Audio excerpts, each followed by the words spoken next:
WeWork. जी sir. WeWork India, इसका IPO खुला है बाजार में और हमारी राय है कि रिस्क लेने वाले इन्वेस्टर्स यहाँ पर लॉन्ग टर्म के लिए अप्लाई करें या फिर आप लिस्टिंग के बाद बाजार से भी खरीद सकते हैं। दोनों में से जो आपको ठीक लगे। रिस्क लेने की इच्छा नहीं तो लिस्टिंग का इंतजार करें, रिस्क लेना चाहते हैं और लॉन्ग टर्म के लिए करना चाहते हैं निवेश तो फिर आईपीओ के बारे में सोचें।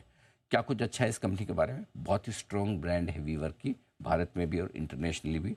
इनफैक्ट इस बिजनेस के ये पायोनियर हैं एक तरह से। जो कोवर्किंग स्पेस होती है, जो आपको ऑफिस किराए पे मिलते हैं ना अलग अलग, जिन्हें दूसरे लोग मैनेज करते हैं।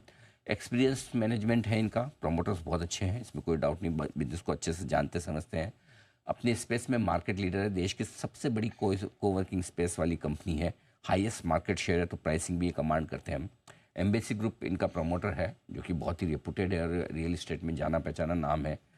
अ, जो भी बेस्ट बिल्डिंग्स आपको मिलेगी इस पर्टिकुलर किसी भी सिटी में, वहाँ पर इनकी प्रेजेंस होगी। ये एक बहुत बड़ी चीज़ है कि अच्छी जगह और अच्छी प्रॉपर्टीज़ में इनकी प्रेजेंस है। इनकी जो सारे डेवलपर्स हैं जिनसे आप किराए पर जगह लेते हैं और उसके बाद दूसरों को किराए पर देते हैं, उनके साथ इनकी बहुत ही स्ट्रॉन्ग रिलेशनशिप है डेवलपर्स के साथ में। फाइनेंशियल्स दूसरे लिस्टेड पेयर्स के मुकाबले में काफ़ी बेहतर हैं, इसमें कोई डाउट ही नहीं है। ग्रोथ ट्रैक रिकॉर्ड काफ़ी मजबूत रहा है अब तक का, ये बहुत बढ़िया है। और एक अच्छी बात है कि कंपनी लगातार ऑपरेटिंग लेवल पर प्रॉफिट बना रही है, इसमें कोई डाउट नहीं। तो ऑपरेशनली प्रॉफिटेबल है, इसमें कोई डाउट नहीं है। सो पॉजिटिव्स काफ़ी ज़्यादा हैं, नेगेटिव्स देखने जाएंगे तो वैसे बहुत ज़्यादा नहीं है। खाली नेट लेवल पर अब कंसिस्टेंटली प्रॉफिट नहीं बना है। पिछले साल वित्त वर्ष 2025 में नेट लेवल पर प्रॉफिट बना है, तो अब देखते हैं इस साल से भी बनेगा, लेकिन ओवरऑल प्रॉफिटेबल है, कोई चिंता की बात नहीं है।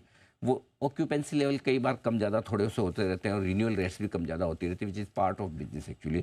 सो पॉजिटिव्स काफ़ी ज़्यादा, लेकिन इस वक्त आजकल के मार्केट के मूड माहौल को देखते हुए और आईपीओ की लिस्टिंग का हाल देखते हुए, इसलिए थोड़ा सा सावधानी से लॉन्ग टर्म के व्यू के साथ लगाएं। लिस्टिंग पे पैसे बन जाए तो अच्छी बात, नहीं तो कोई बात नहीं जी। और डिजिटल पेमेंट के ज़माने में आईपीओ में निवेश करना बहुत आसान हो गया है। अब आप अपने पेमेंट ऐप भीम यूपीआई के जरिए भी आईपीओ में पैसे लगा सकते हैं।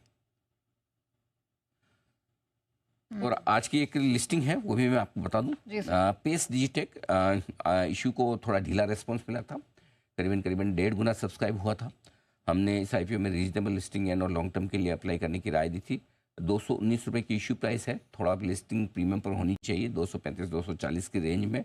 शॉर्ट टर्म इन्वेस्टर्स अपनी इशू प्राइस के नीचे का स्टॉप लॉस लगा कर रखें और लॉन्ग टर्म इन्वेस्टर हैं तो होल्ड करें, कोई चिंता की बात नहीं। ये है आपके लिए पेस डिजिटेक आज की लिस्टिंग। ऑलराइट, लेकिन आइए इसी बीच प्री ओपनिंग सेशन के रेट्स हो गए सेटल, वक्त हुआ है ओपनिंग स्ट्रैटेजी का।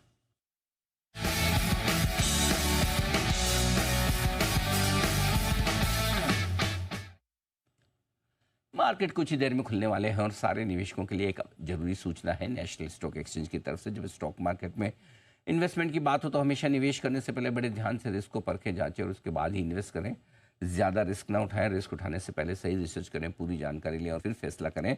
इसीलिए नेशनल स्टॉक एक्सचेंज कहता है सोच कर समझ कर आपको इन्वेस्ट करना चाहिए। ऑलराइट, निफ्टी से 22 पॉइंट ऊपर है, 24,916 के पास खुला है। और निफ्टी बैंक की बात करें तो 250 अंकों की स्ट्रेंथ लेकर खुला है, 55,800